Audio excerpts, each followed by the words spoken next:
Do this whole thing pop up style. What's going on? Yo, yo, yo, yo. What's good out there? What's good? Come on in Victory. and talk to us right quick. Victory Friday. Yeah, it's Victory Victory Friday, not Monday. yeah. I see nephew Victory in here weekend, really. You think about it, victory. already. Yeah, yeah. No work on Sunday. Check it out. Mhm. We get an off day on Sunday.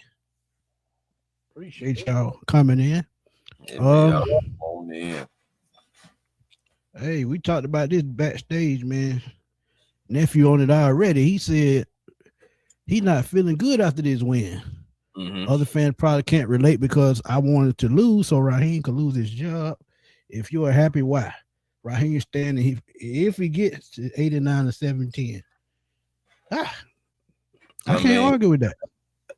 I ain't gonna lie. I mean, I mean, Ski, I was telling you that it was an opportunity for that to actually happen. It's not necessarily that I wanted it to happen.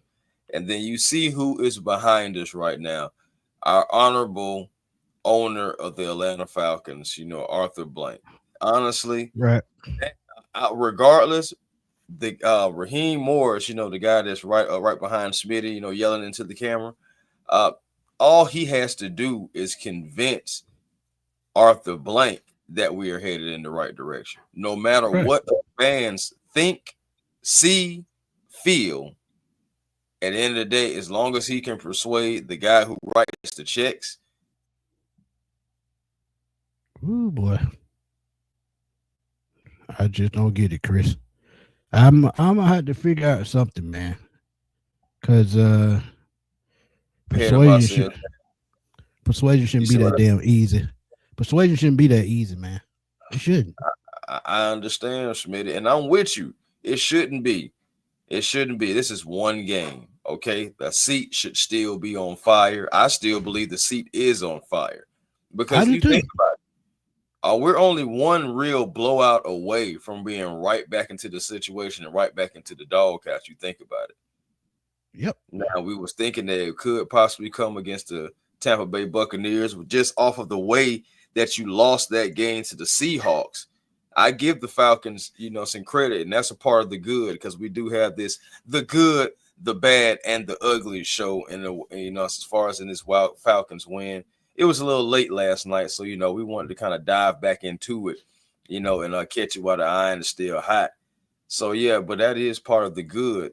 The Falcons being able as a team to bounce back on that short week, on that ugly second half loss, being outscored 31-3 by the Seahawks, and to be able to turn around that short week and still be able to go out there and have the mindset to compete.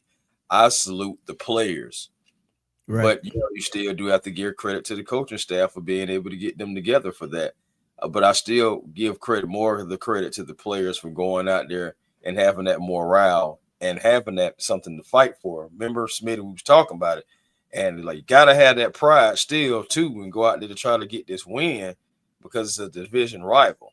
And I'm telling you, those Tampa Bay fans right now, they are irate. We had some coming in last night, talking about it. Like Tampa Bay fans right now are irate. They want the coach fired. They were in chat last night with it. Right, right. So right now we have their whole entire fan base upset right now. We have their entire fan base questioning and wondering. And even though we have our own struggles, I'm not gonna lie to you. On this Friday, the fact that they're going through some turmoil does make me feel pretty good. I agree. Miss Pam, what's good? How you doing, Miss Pam? What's going on? But you got the media too driving the narrative that it's a fireable offense, and it's true because they were one down away from literally locking the game up. One down, and that interception he threw was just really uncalled for. So part of the reason why we won that game was the mistakes the Buccaneers made down the stretch. Definitely. We gave them every chance to win. That fumble with Bijan. Then, giving them good field position in our territory. And that Bijan fumble, I think that was like inside the 30, if I'm not mistaken. So a lot of these wins, it could be fool's gold. And that's why we named it the good, bad, and the ugly. And the question that we asked y'all, Just like we got in the background right there.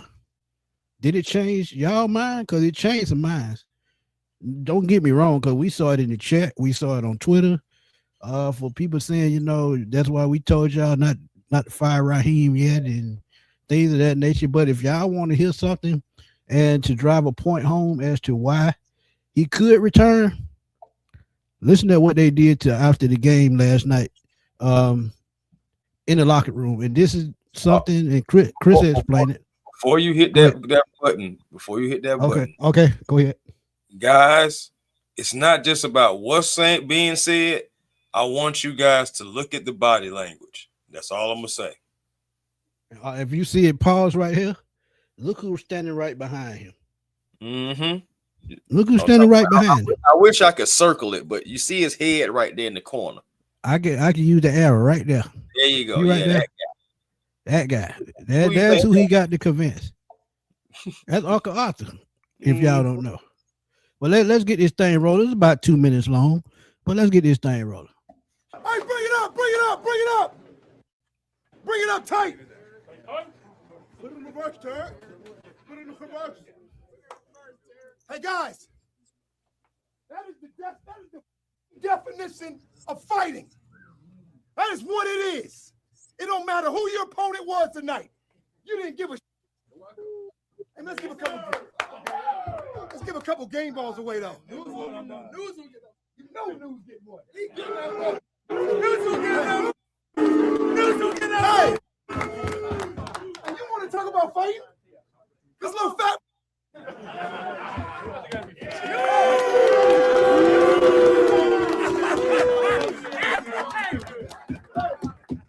We wouldn't have been in that position without Young Glow. Let's go. He was called upon. He answered the bell like he always does.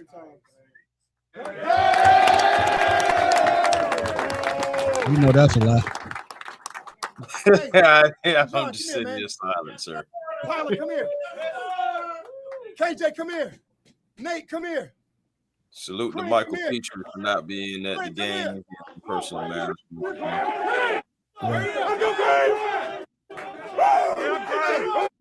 Hey, y'all do me a favor and take this home to our brother, Mike Petrie.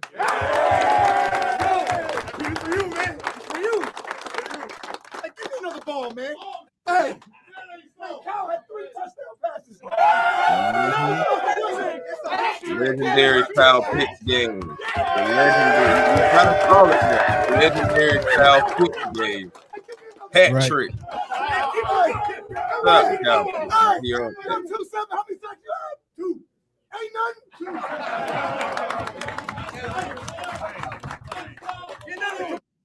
Hey, hold on, guys. Give me another ball. And look who's standing right behind him right now. You're fighting though. Hey, my man, Zane.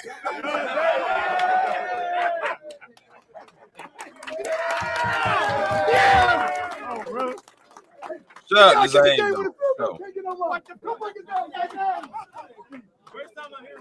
Hey, let's go. 1 on 3. 1, 2, 3. Yeah, man. Shout out to Zane Gonzalez, man, because since he's been here, man, all he does is make kicks. Has he missed one? Yes, but he's made more than he missed. And honestly, that was a huge kick last night because you think about it, Young Wei Koo has been in that same predicament this year and has missed that same kick. So shout out to Zane for going out there on that terrible field, by the way. That's something else that we didn't talk about. The field was terrible. The refs was terrible. They can't say it, but I can. I was like, my goodness. You had to battle the refs. You had to battle the field. You had to battle yourselves. And you had to battle the Bucs. And unfortunately, I hate to say it again, but you found a way. I'm not trying to sound like find a way, man, but they really did. They had every reason to lose, but Tampa Bay, again, just like Smitty said earlier, they gave us every opportunity as well. Like, we were trying to hand it to Tampa, and Tampa was like, "No, we don't want it. You take it." So at the end of the day, it came down to who was going to make the least amount of mistakes and who was going to execute. The 3rd and 28, being able to execute on that and then dropping it down to 4-14 and being able to execute that, it did make me look at it at that time when I was like, man, are we actually going to go down here and do this? Because those are just downs that we have been bad on all season long, just about for the most part. And then we end up converting on both of those. Like we had 5 third down. I think it was 5 of 11 last night for third down. And we haven't seen a number of that somewhat balanced in weeks. So again, you did win the game within the game, and even though 19 penalties, that's the ugly for me. But it's crazy because the same things that laugh will make you cry. The things that cry make you laugh, because it's like you laugh at the fact it's like, dang, we had 19 penalties, something that is a franchise record, y'all, in a bad way. That is the most penalties this season in one game from one team. We were 4 away from the record of 23. But yet the Falcons still was able to rise up and still win this game. And I understand Ski and the other people in the chat. We have to just call it what it is. Those guys played for themselves. Those guys also played for Raheem. Yeah. I know. But, I mean, it's not me. You saw the game just like we did. They battled being 14 down. That's the first time we was able to come back from that deficit, from a deficit like that, since like 2017. So, again, like these questions that we're asking, I think are pretty valid. And moving forward, the stronger the case become. Now, it can all get knocked right back down after the Cardinals game for all we know. But if this thing starts picking up more momentum, Smitty, we could be looking at the same. Another year. Yes. Question by Orange Juice Jones says, do we still move on? Or does Arthur Blank force him to hire a new offensive coordinator? And I told y'all this a couple of weeks ago, if y'all been following the channel. I said it could be an easy fix as far as going just to find a guy that can call plays. It could be just that simple, because guess what? When he fired Jimmy Lake, he brought his homeboy in, Jeff Ulbrich. And we already had Nate Ollie. He brought him in too. Thank God for Nate Ollie. You see the energy that they bring to the team. So now, if you flip that into the offense, go find an offensive coordinator that knows how to scheme and knows how to call plays. Situational play calling is good. That might be the missing ingredient you might need to be a playoff team, because you have the talent, and that's what we're looking at. And we're not going back on our word. Honestly, I still want him gone, because I just feel like if he did all this last night, where has this been all season? Play calling, where has this been all season? Right. Where's this energy been all season? You wait till you out of the playoff race to give off this kind of energy. Y'all see that in the locker room? Y'all saw it. Fired up and everything. Yeah. Right. It's interesting. But Smitty, remember, I also had said that. I remember I forgot who asked the question, because I did have it earlier, but somebody asked the question like weeks ago, and I gave the little outline. I was like, well, Raheem, depending on if you start winning games, he could say, hey, look, we got our veteran quarterback, you know what I'm saying, going. He's healthy. He's going. We tried to give it a go with the young guy. It didn't work out, but we have Kurt. We can roll with Kurt. You know, like now he may say, if I need to, I can replace the special teams, because that's been like the biggest Achilles heel. Right. That's another position. And I could also go get an experienced offensive coordinator and possibly either demote Zach or either just completely get rid of Zach, because I can also see Raheem demoting Zach just to keep him around. But, you know, but again, or just getting rid of Zach, we can run this thing back with experience. We know each other. We know our personnel. We come in here, we have guys that want to play for the team, and we run this thing back and really hit the NFC, outrun the South, et cetera, and all that stuff. Like, those are the things that he can feed Arthur and say, look, we're this close. Let's not blow it up just yet and have to start all the way over, because that's a harder process. And then if you have Terry Fontenot right there next to him, he can echo those thoughts and articulate those thoughts even more. So now you have Raheem, and now you have Terry coming at Arthur Blank, convincing him that this is the best move and it takes time to build a winner. We have the foundations and the building blocks. All we have to do is just convert, execute, stick to the plan, and be able to continue to grow with each other, learn each other, and move forward. We're this close, Mr. Blank. We're this close. Let's not blow this thing up when we're when we're knocking on the door. Don't I sound like right? Let me tell y'all a secret. And I found out last night on TikTok. Miss April Shower, fan of the year of the Atlanta Falcons. She told us this on her TikTok last night. Rich McKay told her personally, no way Belichick was going to work in Atlanta as long as he was involved. There you have it. So look, Rich McKay still in the building. Y'all thought I was lying, but I'm telling y'all, he's in the building. And the only way that this works, and I still don't think it will, is like Chris said, and I've said, go get them position coach changes, and Terry Fontenot has another knockout draft. That's the only way this is going to work. But dude, and this the other thing. See, we can say this all day, but the decide factor will be: does Arthur Blank think Terry Fontenot can do the job for Absolutely. 3 to 5 more years? So he could sign him to a 1-year deal and see what he can do for 1 more year, but that'll be wasting time. He's worked with the salary cap. He's nailed the draft the last 2 years. Even though we don't think Pennis was a good pick, we can't help injuries. We can't help who was calling plays. We can't help who was coaching him. I still think it was a damn good pick. Yeah, I was about to say ended up under the wrong offensive coordinator. And speaking of offensive coordinator, you talked about demoting him. Mm-hmm. He hasn't helped Michael Penix develop. Even if you made him quarterback coach, he couldn't help Michael Penix. Even if you made him pass game coordinator, he couldn't help Michael Penix. Well, again, I agree, but you know why I said that. Again, I can see it if Zach doesn't necessarily have a lifeline outside of the Falcons, because again, the OSU job is gone.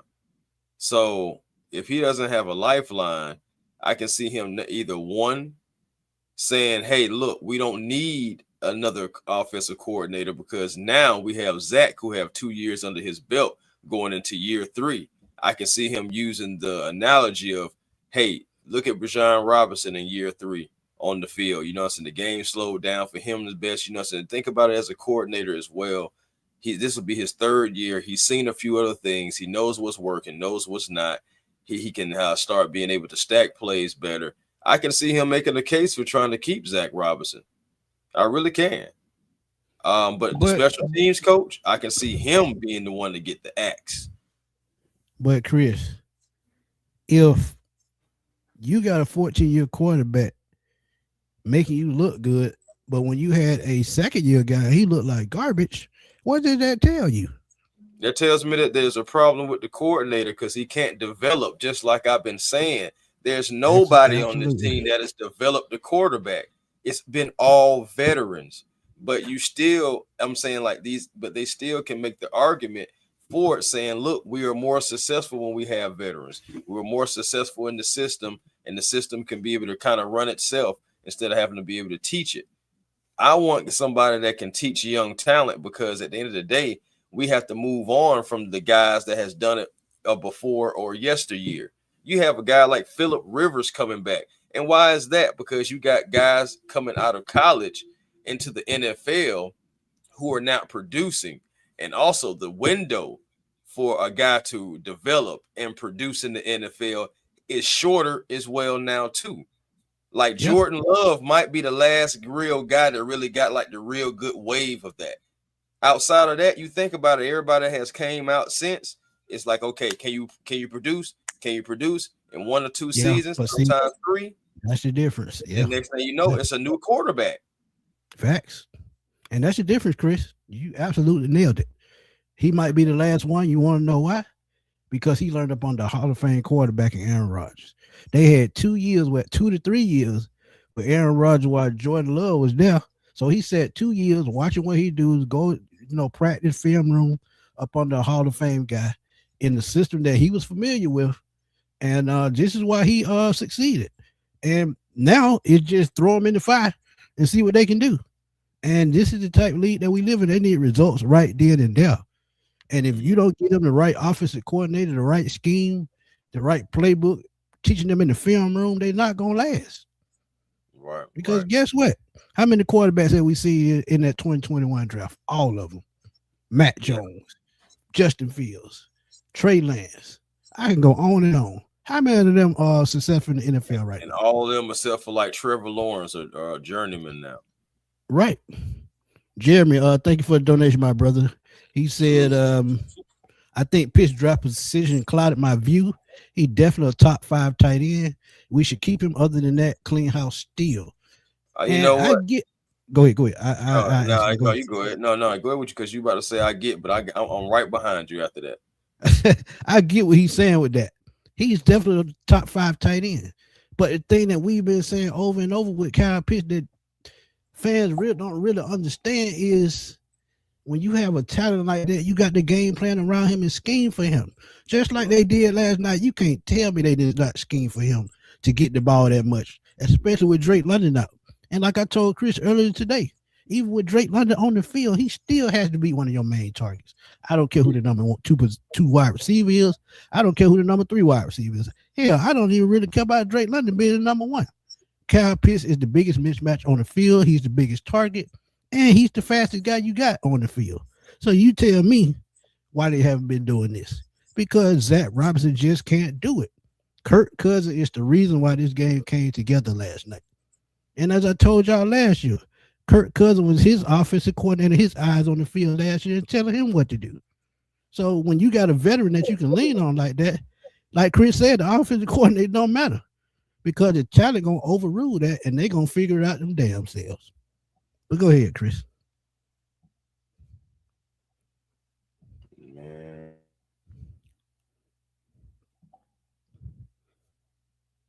Go ahead, Chris.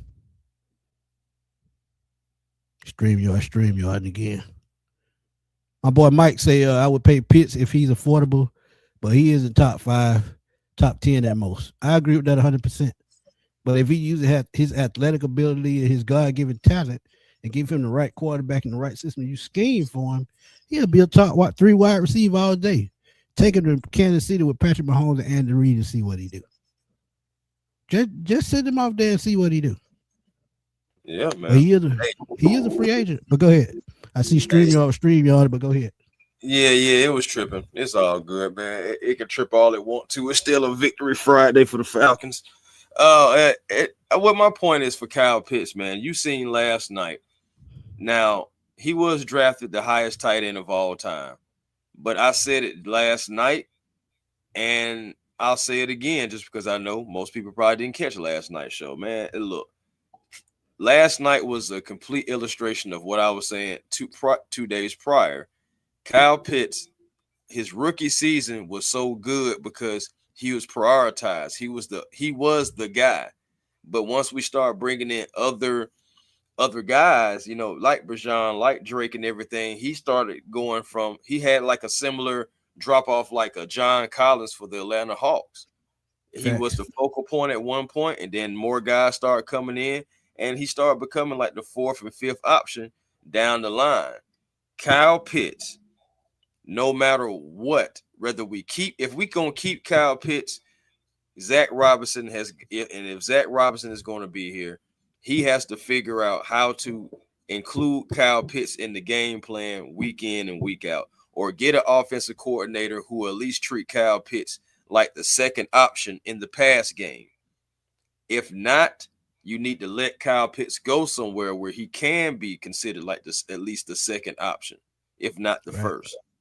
So because you see what he can do, but you also see he needs to be engaged. If you cannot keep him engaged, then you're not going to get that type of production like that. Kyle Pitts had an absolutely amazing game last night because he was used and really like the best way that I have seen him be used since his rookie year. Right. And he had a veteran quarterback then. Exactly. That was going to be my next point. Matt Ryan, the veteran quarterback in his last hoorah as a Falcon, He was the one that was able to get Kyle Pitts that 1,000 yards in that season. But again, Smitty, I'm telling you, you either got to prioritize the guy, and we've been saying that. I know you've been banging the drum hard, louder than anybody, but I'm saying, like, we've all been saying that as far as like him being the mismatch, 6'6", 250. It's not about having him running side to side. When you have him running straight, and you seen it last night, having him running straight, he's taking off. Have him cutting across the middle, he taking off. You know what I'm saying? The guy is an athlete. The guy is a weapon. He has to be prioritized. And if you can't do it, I feel like there's no reason in bringing him back, spending millions and millions of dollars, like anywhere from 13 to 16 mil. There's no point. 13 to 18. That's what I'm saying. 13 to 18. Yeah. But if you're not going to prioritize him as one of the first or second options, aka moving on from Darnell Mooney, right, you're gonna have to let him walk. Yeah, and Mike absolutely right. Zach Robinson wants him to be an inline tight end, and he's not that. That's why you scheme for him. And if you want an inline tight end, use that 13 personnel you used in New Orleans and put him out wide as a receiver. That's what you do. That's what you do. If you want an inline tight end, you put those other guys out there like Charlie Warner or Quintiano or whatever his name is, and those guys. You put them out there and let them do that. Not Kyle Pitts. Kyle Pitts is a vertical threat. And it's sad that we had to wait all season to see this damn performance. We could have been doing that all year. All year long. So miss me with it. But somebody put out right quick. Somebody put out a post about AJ Terrell. That you ain't hear nobody talk about that bad game. Everybody has bad games. Yeah. I mean, it's just what it is. They were picking on Kobe Bryant all game, but did he quit? Hey, man, shout out to Kobe Bryant. He didn't give up, man. Welcome to the NFL, though, kid. He definitely got his welcome to NFL moment going against a future gold jacket in Mike Evans. But you want to know something, though? That's a good thing. It's a good thing. He getting his reps, especially. Remember what he said about Lamar Jackson. Lamar Jackson going to be down in Atlanta next year, by the way. But that's neither here nor there right now. Right. But yeah, shout out to Kobe Bryant. AJ Terrell. I'm glad that people brought up AJ Terrell. We didn't get a chance to get to it last night, but that's why this show right here is for the good, the bad, and the ugly. AJ Terrell was a part of the bad for sure. 5 penalties were on AJ Terrell alone. But I do want to give AJ some grace. You know, I mean, he's out there doing the best he can, fighting. You know, he had some ticky-tack stuff, and he did have some things that you'd be like, come on, AJ, you're a vet, bro. But, it just wasn't his best game. He'll probably tell you that at the end of the day, even with those 5 penalties, you got to remember AJ Terrell and Mike Evans, that's always a matchup that gives AJ Terrell some trouble. Yep. But Mike Evans, again, gives a lot of cornerbacks trouble, all right? Even guys who are getting paid more than AJ Terrell have trouble with Mike Evans, okay? So I just want to give that little perspective. Yes, he had a bad game. He was a little grabby. Like I said, some ticky-tack calls, some that was on AJ that he didn't have to do. 2 on ticky-tack, yeah. Right, and you got to think, too, I saw it in this aspect, too. That field was bad as hell. That footing was bad. And 2 times he slipped and tried to catch up. That field was terrible. That's why 2 of those penalties happened. And I'm not using that for no excuse, but I'm just telling y'all the facts. But go ahead. Yeah, that's the facts. But I was just saying, I was just adding to. I was like, yeah, Kobe slipped twice on both sides of the field. Remember coming out of that break against Jalen McMillan, he slipped a little bit, which prevented him out of being in position to try to get his arm in there. And then, of course, we know about that big play from Mike Evans when he caught it. I mean, Kobe clearly slipped, and it was wide open, and Mike Evans, caught the ball, slid, got out of bounds. So that field, again, was terrible. For those who didn't know, it was like a monsoon type, rainstorm that would happen down there. All that freaking yes, Dre Murphy, all that freaking rain, yes, and all that stuff. And they did the best that they possibly could, they said, with the field to try to get it in football conditions. But you seen guys slipping and sliding all over the place last night.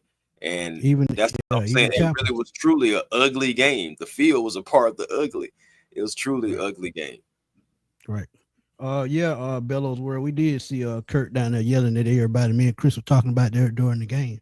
You need that kind of leadership on the field from your veteran quarterback. And see, that's what I'm saying.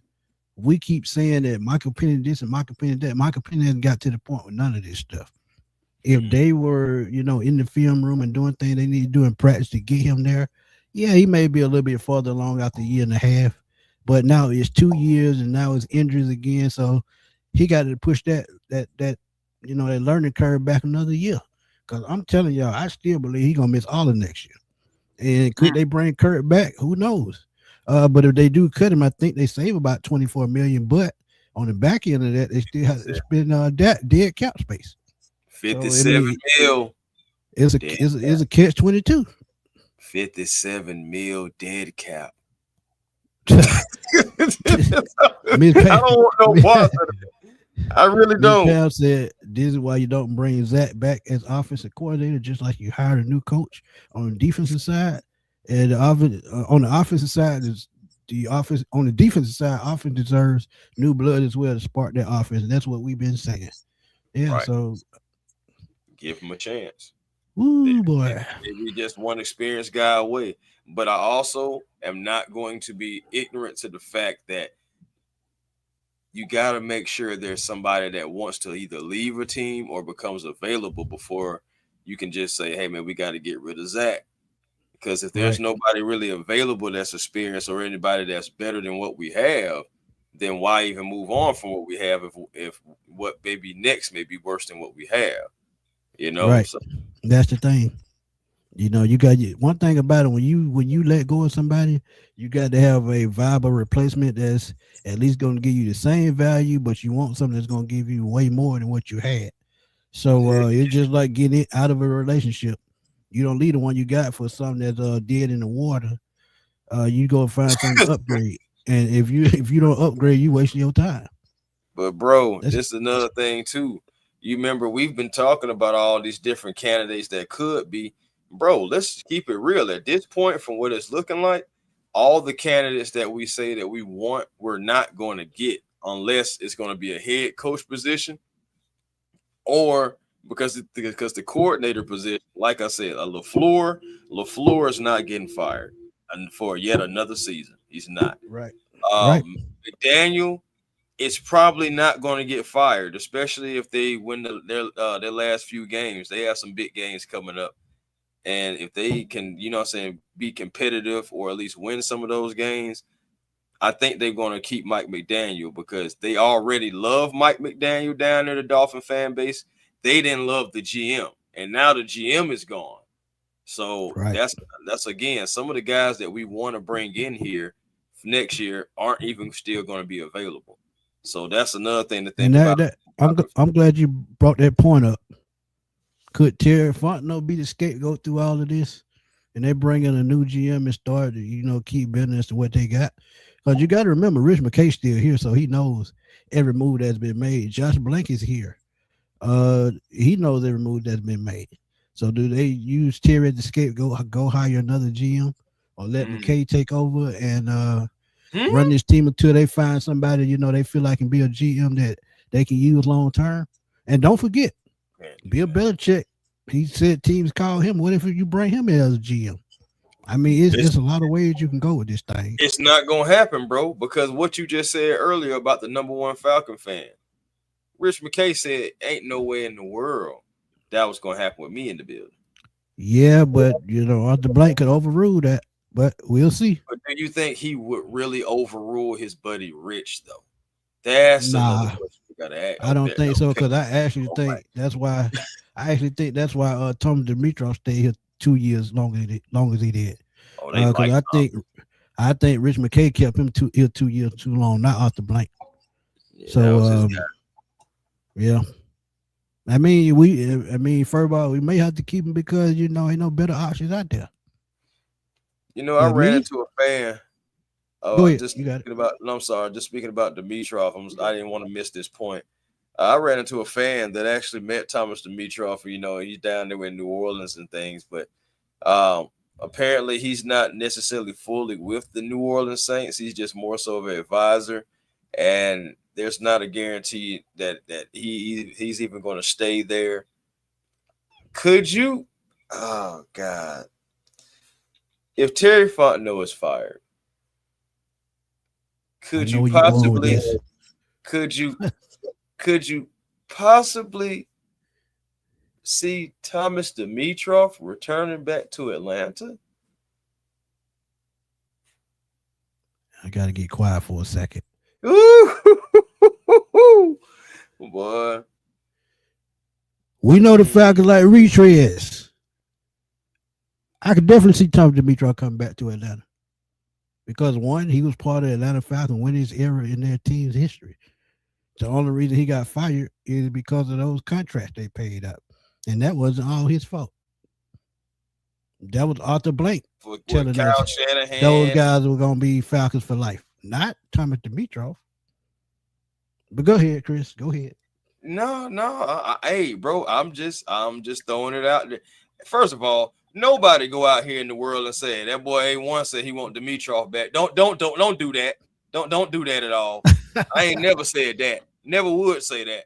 But all I'm saying, because Thomas Dimitroff is the whole reason why we was in cap heck anyway. Yep. You know, making these decisions and giving guys money when they already got money still left on the contract, and trying to make people Falcons for life, and trying to make undersized linebackers the highest paid linebacker ever in history. It just so much went on with Thomas Dimitroff. I'm good. But all I'm saying is, again, I don't make the decisions in the front office. None of us do. We just talk about them. So if Arthur Blank wants to make a decision like that, who's to stop him if Terry Fontenot is fired? I mean, it wouldn't surprise me because, like I said, we like retreads. Jeff Ulbrich is back. Raheem Morris is back. That's the only reason why this is a subject. Yep. So, I mean, hey, look, it's a viable question whether y'all like it or not. Yeah, Rodney said, sorry, for the love. Rodney said, for the love of God, please don't speak that into existence. No, I'm sorry, Rodney. So hold on. Everybody get quiet for a second. This is me knocking on wood. Oh boy. Hey, I mean, look, it's a viable question though. It's a viable question because you got to look at what's been going on in the last 5 years. Bringing back retreads. So why he's a retread? Arthur Blank knows him. He's probably comfortable with him, just like Rich McKay is. And you got to look, I'm not going to knock him because y'all got to think. He made that bold trade for Julio Jones. He brought in Michael Turner. He made a trade for Tony Gonzalez for a 5th round pick. He was here. He had Roddy White here. So, I mean, he did a hell of a job. He just passed out the wrong contract at the wrong time and threw this team into turmoil with those contracts. Outside of that, he was a very decent guy when it came to doing his job. He made some solid picks too.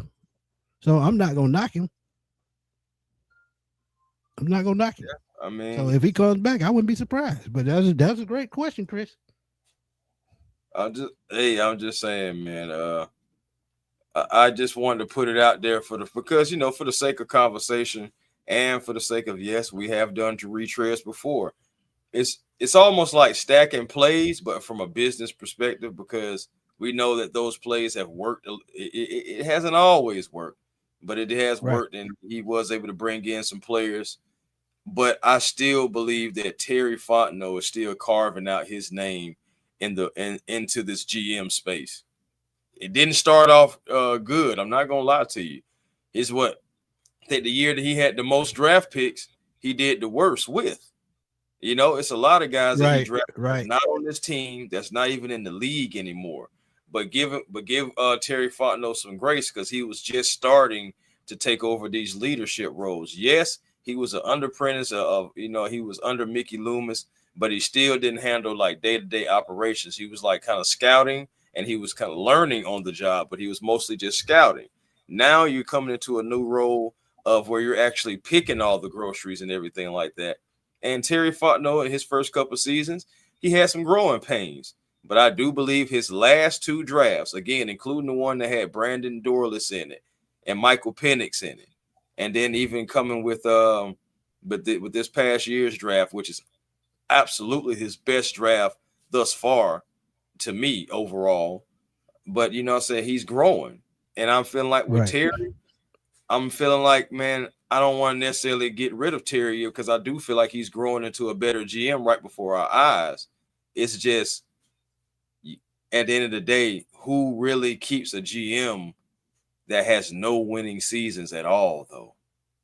That's the biggest. That's the big one of the biggest knocks. And again, just like I said yesterday, Smitty, remember about some of the quotes that Terry Fontenot has said. We won't be in this place. We haven't won enough. Those things can be indictments against you. Yeah, and think about it, man. You look at what's been going on.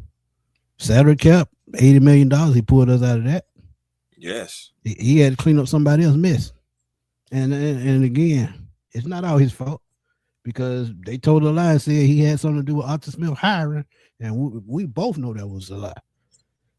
But Jeremy, thank you for another donation, my brother. He said TD was responsible for a lot of success in the franchise. I wouldn't mind him being sounding a board for Arthur to find the next GM. And he means in another front office position. I can see that as a consultant like he's doing in New Orleans. But I don't think he'll do that while Terry Fontenot is here because Terry took his job. Essentially. I mean, but even think about it, ain't no beef against him. You know what I mean? Terry just, hey, opportunity became available. I took it. I'm pretty sure they all know each other because at the end of the day, like Terry was with New Orleans forever. I know he has at least met Thomas before. So, yeah, no doubt. They had to talk. Yeah, they had to talk. He had to clean his office out. Mike said 2021 was TF's worth of draft. The other classes were decent. And Kurt deal isn't as bad as people think. No, it's not bad as people think because when you talk about guaranteed money for contracts for quarterback, starting quarterback, Dak Prescott is at $60 million. So 27.5 is a far 27 more 37 and a half is a far cry from 60. That's almost half. So in that case, it's not. But when you look at 37, 38 years old, oh yeah, that's where you got to draw the line at. But don't get me wrong. Some quarterbacks has played well into their late 30s. And if we can get another season out of Kurt and he can play like he played last night, I wouldn't have a problem. But we gonna know the 2 games before that Kurt gonna show up too at some point. You know, I'm telling you. And that's the scary thing. Like, I mean, you want a guy to get into rhythm. You know, he has to get into rhythm. And that's what it seems like Kirk is starting to get more into the rhythm. I was just about to pull up that comment because, yes, Ryan Newzeel being able, I said it last night, I don't know how in the world Ryan Newzeel was able to come up with that football with all those creamsicle jerseys around. But I heard that it's going to be on the latest episode of Unsolved Mysteries. So if y'all check that on the ID channel, I think at 8 on Sunday, and it's going to be trying to be on there. They're going to be trying to figure out how in the world did Ryan Newzeel come up with this football around all those creamsicle jerseys. So be on the lookout for that. Another unsolved mystery is how the hell Marquise Williams still got a damn job. Man. That's really a mystery in any damn thing. Christian said it didn't change our mind at all. Yeah. Terry brought in Seals, Ellis, Gonzalez, the defense draftee we have. He's not going anywhere. I love it. You know, I hope he don't. Because like I keep saying, man, a GM that can scout his own players, go north of the border, anywhere else he need to go find talent, them the type of GMs that you need to be successful because for some reason he gonna always find those hidden gems. He took a chance on Kobe Bryant in the draft. A lot of us had Kobe Bryant as a 3rd or 4th round pick when undrafted. The Falcons took a chance on him. D offered as another one. He went to a HBCU, didn't get drafted, goes north of the border to the CFL. Terry goes up there and finds him. David Seals is another undrafted free agent. And then it was guys on the preseason roster that we thought were going to make the roster, but didn't. Terry went and found those guys. Joshua Simon is one. Simeon Barrow is another. Look, that guy can scout some talent. It just wasn't enough room on the roster for those guys. How about Chris Blair getting activated last night and not getting a snap? Not one snap. That was to keep the fan base quiet for it. Because I'm telling you, they watch us. That's what it made me feel like, bro. I was like, okay, he's elevated, Didn't get a snap. I mean, They had to I make give us shut the credit to hell the up. Falcons. They didn't need them last night, Right. technically. But at the end of the day, bro, it's just like play the guys if you're going to play them again, man. Evaluate everybody. We still have 3 more games. We got the Cardinals in Arizona, a place we haven't won since the 70s. Then you got the Monday Night Football against a team that is, vying for the Super Bowl, or at least, vying for the number 1 spot. We can at least confirm that. And then you got the Aints. That's all another division matchup. That's going to be tough. They want to get back because they just beat the Bucks. Was it the Panthers they just beat? It was the Bucks. No, they just had beat the Bucks. It was the Bucks. Yeah. Yeah, they Saints just did. beat the Bucks. Yeah, So, last week. And then yeah. the rookie quarterback had 2 touchdown runs. That's how Yeah. I knew we had a chance last night. But Ski, yeah, they get new uniforms. I just hope they don't look like the high school uniform we got right now. I can't stand those uniforms. Well, they disgusting. Well, there is like a little inside track on that as far as like with the uniforms. Apparently, there's a possibility of us going away from our current Falcon logo and a possibility of going back to the old Falcon logo. But I love to see it last night. I love to see it on the TV last night. Right.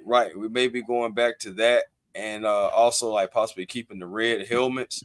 There also may be a possibility of a red alternate jersey, like the old school red. Remember the old school red Michael Vick jerseys for us that grew up wearing the Michael Vick number 7 red jerseys? Yes, it's supposed to be like something like that, but like more of a modern day feel to it. They're not, so I hope that we do have new jerseys because then I'll have a reason to go buy another jersey. I don't want no more of this generation like brand of jerseys. Like I want a new jersey, to go buy. Because I do have the Julio Jones and I do have a Kyle Pitts under these jerseys, but I'm waiting on the next set of jerseys to come through so I can go ahead and get me maybe old Jalen Walker, maybe old JPJ,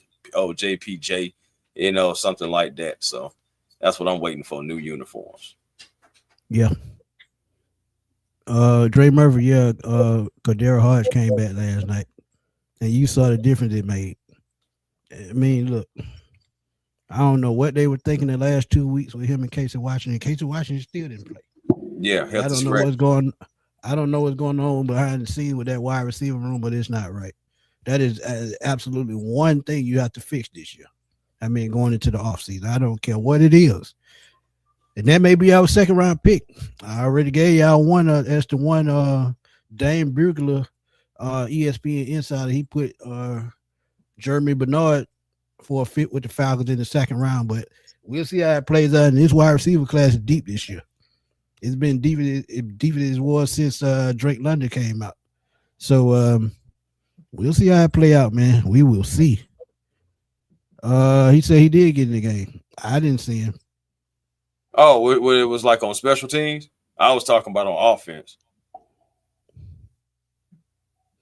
Because I can definitely 53 Cowboy come out in all pink uniform this year. Hey, that's more power to him. I ain't gonna lie. Like I'm trying to, first of all, you gotta have your uniforms 5 years before you can even change them anyway. Which I understand that they do that for endorsement and sponsorships and also for the fans because they don't want to keep switching out jerseys and the fan be like, oh, I don't want this jersey no more. Same thing like how they do for like players. But well, they also listen to the fans too, though, Chris, because when Tampa Bay changed uniforms about 10 years ago, and they had those computer-looking numbers on the jerseys. Them things used to be so funny. Man, the fans were raving about that. They were so pissed. And shit, after them 5 years was up, they went right back to the jersey that they had from ever since '98. Yeah, man. But yeah, it was good to see that throwback game last night, man. We should have more of those type games. But Christian said, "Why does?"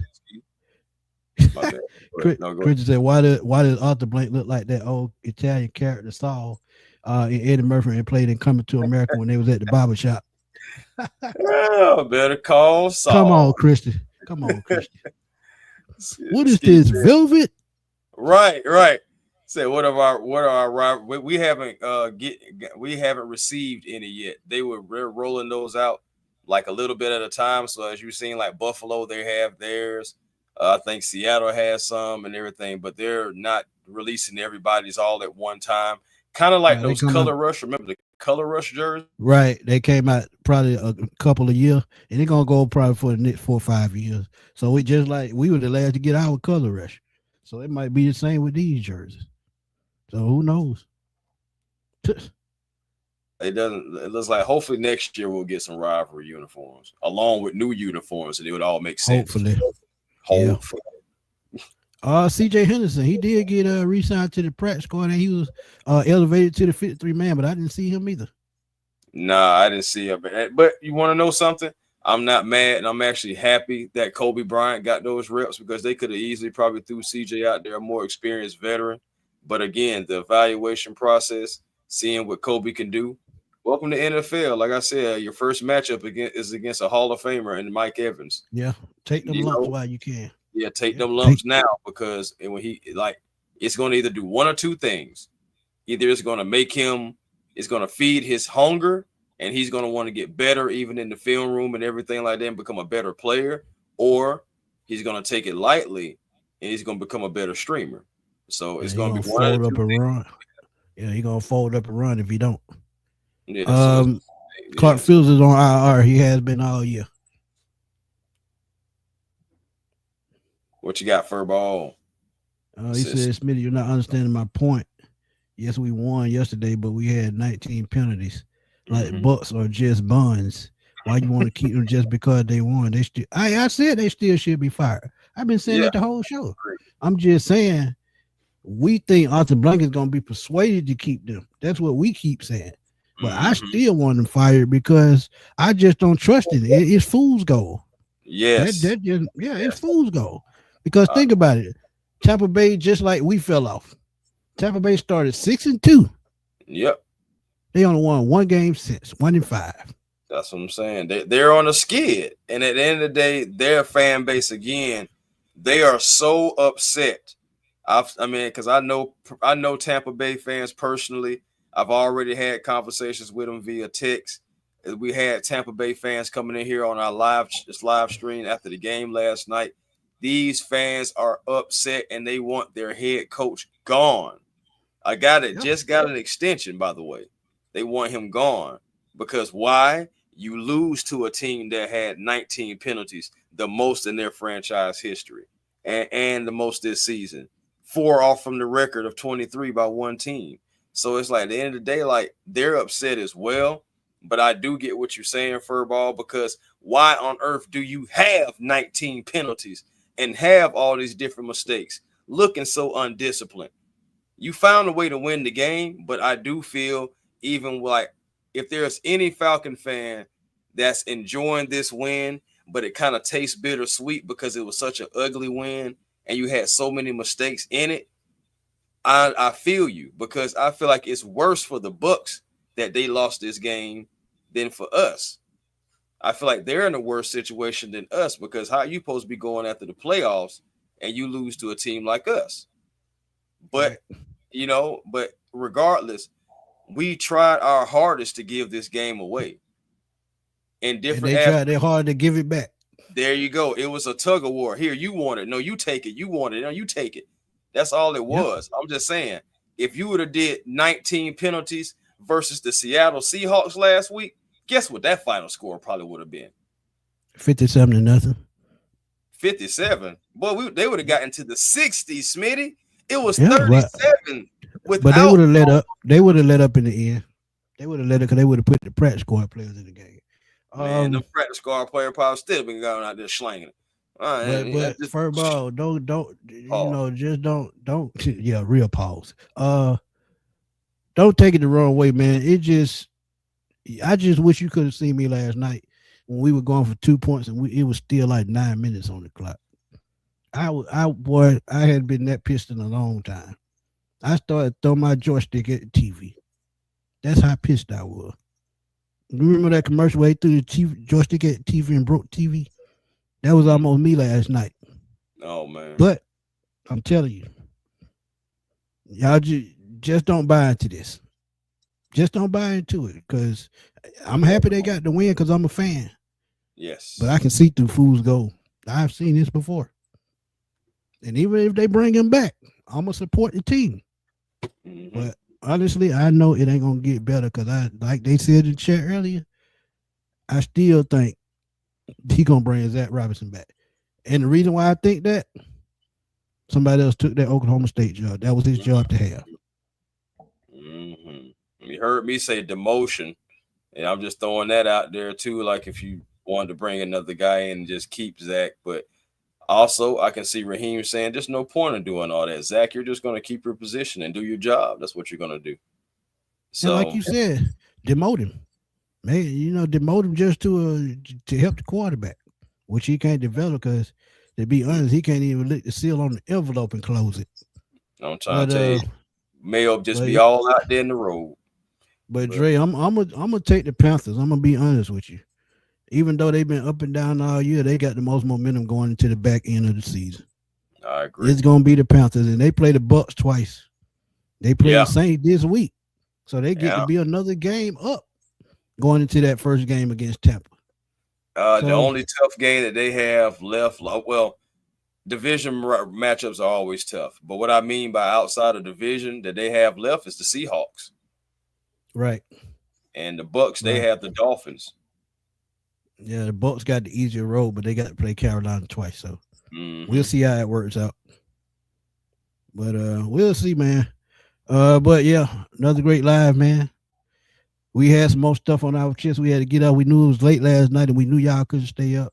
Chris fell asleep on the live.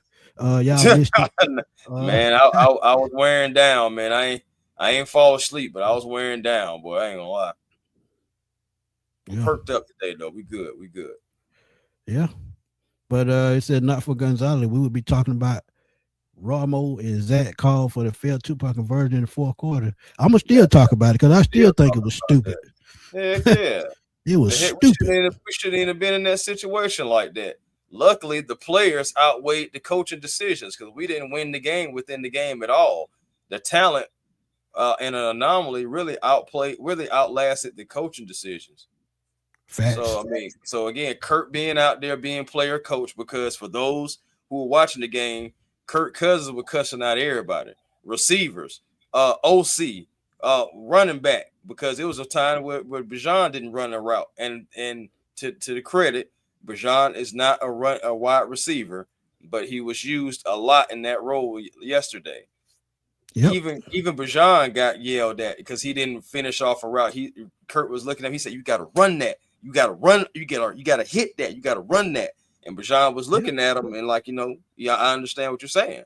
Same thing with Zach Robinson. He coming off. He yelling at Zach Robinson. He like, you gotta call it. He just going after Zach. David Stills with the drop. David Stills was running in the wrong route. He was going after Kurt. Kirk Cousins looked like the head coach on the sideline. But if the starting quarterback doing all that means the coach is fucking up. That's all it means. But look, 19 penalties, and this is my last point. 19 penalties is the epitome of the Falcons season in a nutshell. Why do I say that? They've been playing undisciplined all season. They can't close football games. Miscommunication. All that showed in one game last night with those 19 penalties. It's been the same thing, so what's going to change? We're not going to get lucky all the time and win games like that, like we won last night with that many penalties. That should have never happened. But by God's grace, he did. But that's all I have to say for this show. Go ahead, Chris. Yeah, man. Again, man, thank y'all for coming through. Again, just like Smitty said, late night last night, but we had more time today. So hopefully you guys can check out really, last night's post game. Man, if you have time, check out the good, the bad, and the ugly. If you're just coming in. And we had to talk about it, man. Us as Falcons, man, still happy Victory Friday. Happy that we got a division win against those Buccaneers. They are feeling absolutely terrible. They're dismal right now. They don't know where to go. They really don't. And I love the fact that they're over there just as confused as we are right now. So moving forward. Boy. Yeah. Ooh, yeah. Boy. Moving forward, though, we have 3 games left. Still got but on Tuesday, because normally we do this. We had this talk on Sunday, but on Tuesday, still got the pregame because we got the Arizona Cardinals. We're on the road, against the Arizona Cardinals, try to see if we can stack some wins maybe. And or is it going to go right back to how it was, before this high that we're feeling right now? So regardless, enjoy your weekend, Falcon fans. Me and Smitty, we'll figure out some topics, and if we come up with something, we'll end up being pop-up style on y'all, and y'all can come on in and we'll talk about it all over again. So Smitty, man, No doubt. How you feeling, man? And tell the people where they can find you. Hey man, I'm feeling better today, man. And y'all know where to find me at Smitty Sports Machine on YouTube. And thank y'all, man. The video I did the other day about Raheem Morris and Ray McLeod nearly hit 10,000 views. So thank y'all for that. Also, catch me on Twitter at FatboyChanel_21 because I'm always over there blowing it up. That's what I do. And shout out to Twitter, man, for pushing me above the sky. Because if it weren't for Twitter, man, I don't know where I'd be, because Twitter rocks with me real hard, man. So shout out to Twitter, man, for supporting your boy heavy. But no Sunday show this week. Thank God for that. We get a break. But if a topic comes up on Sunday and we find time, we may jump on and probably do a Q&A. We don't know. But one more thing, and I got to say it again, and I see it for the rest of the year. When it comes to JPJ, fuck those picks. Fuck them picks, man. I'm trying to tell you, I'm not worried about it. Bookend style. Facts. Oh, yeah. And look, and the funny thing about it, yeah, Miss Chris, TMZ.